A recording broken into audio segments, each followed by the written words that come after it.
Bugün Alanya Kargıcak bölgesindeyiz. Hemen benim solumda görmüş olduğunuz bu muhteşem evi gezeceğiz. Ama işin asıl kısmı bu evde değil, işin asıl kısmı burada tasarlanan düşüncelerde. Burası bir konut projesi, öyle düşünün. İçerisinde birçok villa ve 1+1, 2+1 daireleri olan bir site. Yapımı yeni tamamlandı. İçerisinde hamamından saunasına, jacuzzi'sinden kapalı otoparkına, güneş panellerinden buhar odasına, yani birçok olanağa sahip bir yer burası. Ve şu an benim içerisinde bulunduğum villanın fiyatı 1,4 milyon euro. Şimdi eminim sizler de ekranlarınızın başında 1,4 milyon euroluk neymiş bu diye merak ediyorsunuz. Hadi dilerseniz başlayalım turumuza. Öncelikle dış cepheden bahsetmek istiyorum. Dış cephede benim en sevdiğim detaylardan bir tanesi var. Burada doğal taşlar kullanılmış. Ve dışarıda kullanılan renklerin hepsi çok açık renkler. Bu yüzden çok güzel bohem bir hava katmış villaya. Burada size göstermek istediğim başka bir detay daha var. Hemen benim burada solumda çok büyük cam yapılmış, içerideki merdivenlere bakıyor. Bu sayede içeriye çok daha fazla doğal güneş ışığı alabiliyorsunuz. Sağımda çok güzel küçük minimalist bir bahçe. Hemen önümde havuzu, burada ateş çukuru var. Dilerseniz sizi bu tarafa doğru alayım. Bu tarafta da küçük minimalist bir bahçesi var. Hemen solunda oturma alanı var. Bu tarafa geçtiğimiz zaman dostlarım, güzel açık bir duş alanı yapılmış buraya. Çok modern tarzda duş başlığı kullanılmış. Çok sevdim bunu. Yani burayı ekstra duşla kapatmaktansa böyle güzel bir çalışma yapılmış. Bunu da çok beğendim. Hemen sağımda burada bir oturma alanı var. Üstünde açılıp kapanabilir bir tentesi var.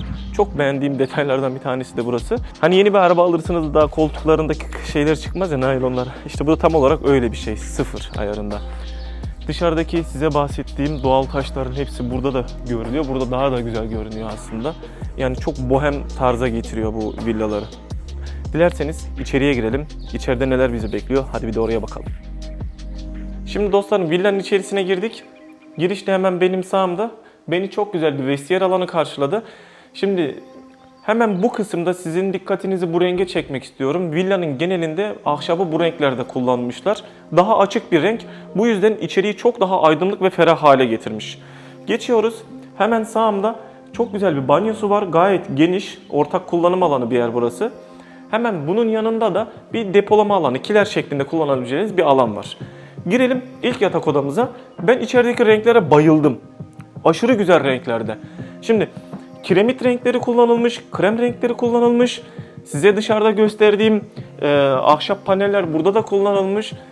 Ve görüyor musunuz? Birkaç video önce söylemiştim sanırım. İçeride ne kadar açık renk kullanırsanız içerisi o kadar ferah ve yaşanılabilir hale geliyor. Bu yüzden burası çok ferah ve yaşanılabilir bence. Burada güzel bir gardırobumuz var. Hem içeriği gösteren hem de kapatan şeklinde kullanılmış. Çok beğendim. Makyaj masası var. Onu da çok beğendim. Renkler yine aynı şekilde ahşapla uyumlu. Geçelim. Geçmeden önce dostlarım, az kalsın unutuyordum. Burada ebeveyn banyosu var bu odanın. Yani bu villayı aldığınız zaman misafirlerinizi muhtemelen bu odada konaklatacaksınız. Bu odanın da kendine ait bir ebeveyn banyosu var.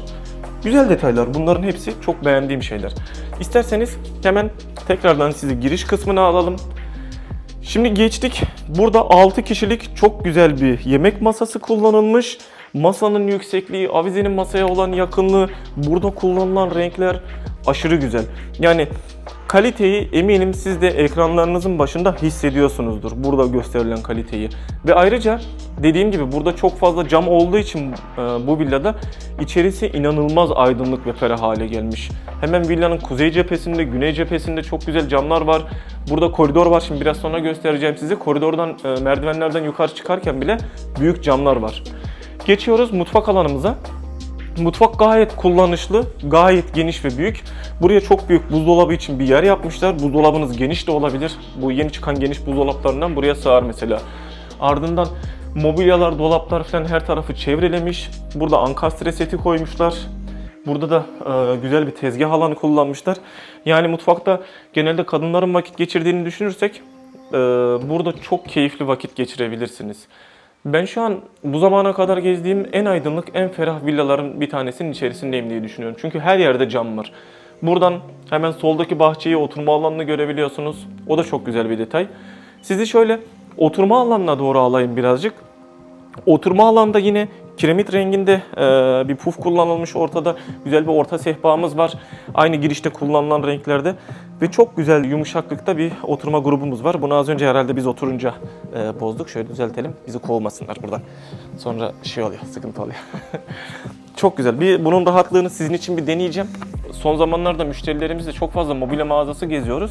Ben de mobilyalar hakkında böyle artık bir fikir sahibi olmaya başladım. Mesela bu sert değil, çok yumuşak. Tam benim sevdiğim tipte bir oturma grubu. Bazıları sert seviyor. Oturduğun zaman çok dik duruyor. Ben sert sevmiyorum. Geçtik televizyon kısmına. Televizyon kısmının arkasında böyle çok güzel ahşap panellerle kaplamışlar. Aynı renkler hem masada kullanılmıştı hem girişte vestiyerde kullanılmıştı. Aslında bunların hepsi birbiriyle bir uyum içerisinde. Benim en sevdiğim detaylardan bir tanesi ne biliyor musunuz bu tip villalarda? Oturma alanı burası ya. Buradan direkt havuza çıkabiliyorsunuz. Kendinize ait özel bir infinity havuzunuz var burada.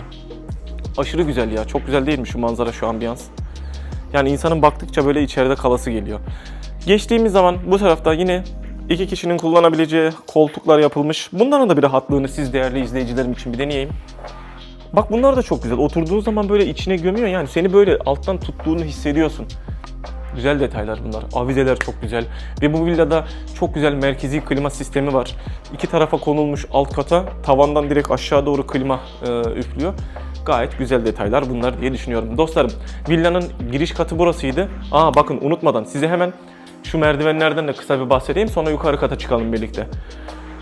Burada biz daha önce bir projede kullanmıştık. Burada da kullanılmış. Bunlara uçan merdiven deniyor.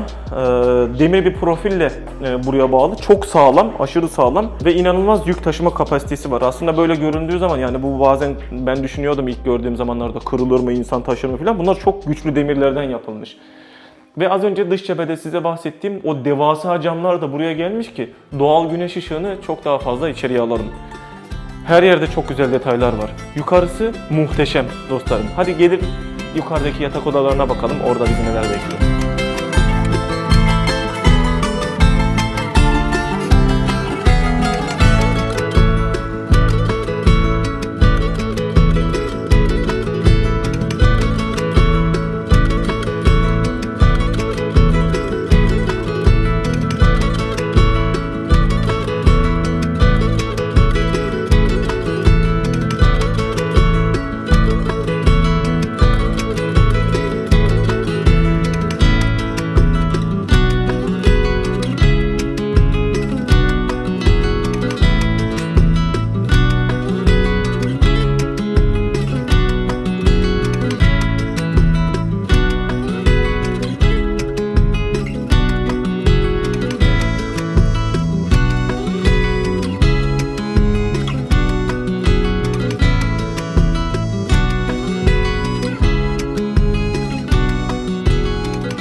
Şimdi üst kata çıktık dostlarım.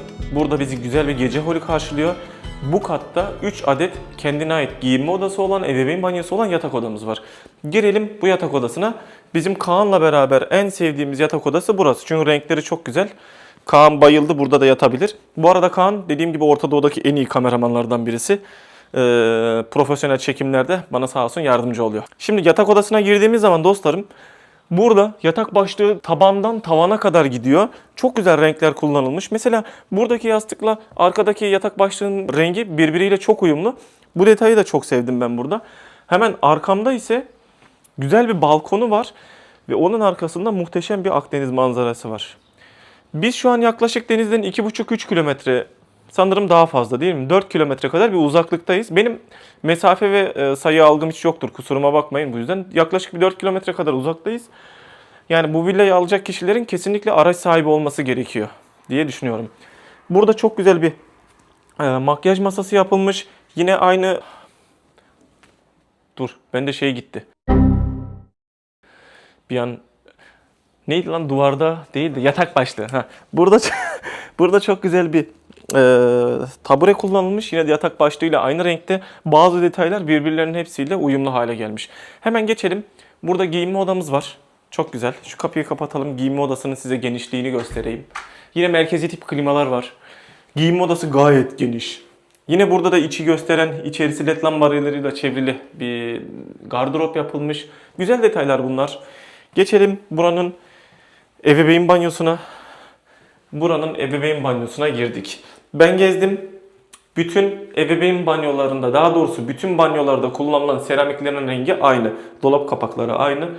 Yani ekstra bir tasarıma gitmemişler ama güzel renkler seçmişler. Yağmur duş başlığı var. Çok güzel geniş bir banyosu var. Öyle söyleyeyim size.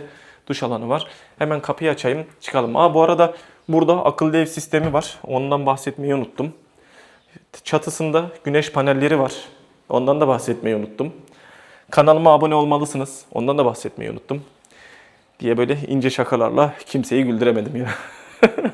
Girdik diğer yatak odamıza. Yine burada da farklı bir tasarım kullanılmış. Yatak başlığı artık bu yumuşak olan şeylerden dokunduğunda yumuşak hissettiren, ne deniyordu ona ya? Onu da unuttum. Bugün benim kelime haznesi şeye indi. -10'lara falan indi. Yatak başlığını farklı kullanmışlar. Burası ahşaptan bir yatak başlığı. Aslında yatak başlığı pardon buradaymış. Yatak başlığı küçükmüş, onu görmemişim ben. Ya bu videoda iyice sıçtım ben, biliyor musun? Neyse, olduğu kadar artık çekeceğiz. Nasıl olsa daha yeni 1000 abone, 4000 saati geçtik. İşte böyle çok güzel bir alan yaratılmış. Bakın görün diye işte anlatmaya çalışıyorum. Yatak da çok güzel. Arkamda buranın da küçük bir giyinme odası var. Burada bir ebeveyn banyosu var. Yine Akdeniz'in güzel manzarası var. Buranın bence diğer yatak odasına göre en beğendiğim şeylerden birisi bu makyaj masası. Çok daha güzel renklerde kullanılmış. Ne oldu, perdeye mi takıldın kanka? Çok daha güzel renklerde kullanılmış. Ben burayı daha çok beğendim. Şimdi sizi tekrardan hole alıyorum. Sizi hole aldım. Şimdi tekrardan sizi buraya, diğer yatak odasına sokuyorum. Çok ilginç bir tasarım. İlk defa böyle bir şey gördüm. Bir yatak odasına girerken böyle çok uzun bir koridor yapmışlar buraya. Koridorun tam karşısında ebeveyn banyosu var buranın. Hemen geçtiğimiz zaman solunda giyinme odası yapmışlar. Makyaj masasını da buranın içerisinde kullanmışlar. Bu detay da çok güzel aslında. Hemen geçtiğimiz zaman burada da son yatak odamız var. Bu yatak direktmen Akdeniz manzarasına bakıyor. Yani manzarası gerçekten çok güzel buranın. Şöyle sizi de manzaraya doğru bir çevireyim. Makyaj masası kullanılmış. Makyaj masasının üstüne de bir televizyon konulmuş. Hem makyaj yapıp hem televizyon izleyebilirsiniz diye herhalde öyle bir şey yapılmış. Dostlarım, videomuzun sonuna gelmiş bulunmaktayız. Son olarak bir kapanış konuşması yapacağız. Onu da bahçede yapmak istiyorum. Villanın içerisini birlikte gezdik, gördük. Umarım biraz eğlenmişizdir. Sürçülisan olduysa affola. Hadi dilerseniz villanın fiyatı ve genel olanaklarına bakalım. Daha sonra videomuzu bitirelim. Evet dostlarım. Birlikte villayı gezdik, içerisine şahitlik ettik. Sürçülisan olduysa affola ama siz benim değerli izleyicilerim bunların hepsini hoşgörüyle karşılayacağınıza eminim. Ben bu tip videoları çekerken biraz daha eğlenceli olmaya çalışıyorum. Bu benim kendi içimden geliyor açıkçası. Bunun da siz izlerken tabii farkına varıyorsunuz. Dediğim gibi eğer sürçülisan olduysa affola. Yani bu villayla alakalı daha fazla bilgiyi bu videonun açıklama kısmında bulabilirsiniz. Beni Instagram adresimden takip edip bu villayla alakalı soru sorabilirsiniz. Eğer almak istiyorsanız, bu tip gayrimenkullere ilgi duyuyorsanız veya burada yaşamak istiyorsanız bana WhatsApp adresimden de ulaşabilirsiniz. Umarım bir sonraki videoda görüşürüz. Tabii ki siz değerli izleyicilerim kanalıma abone olmayı unutmayın lütfen. Videoyu beğendiyseniz bizlere bir beğeni vermeyi unutmayın. Bir sonraki videoda görüşmek üzere. Hoşça kalın.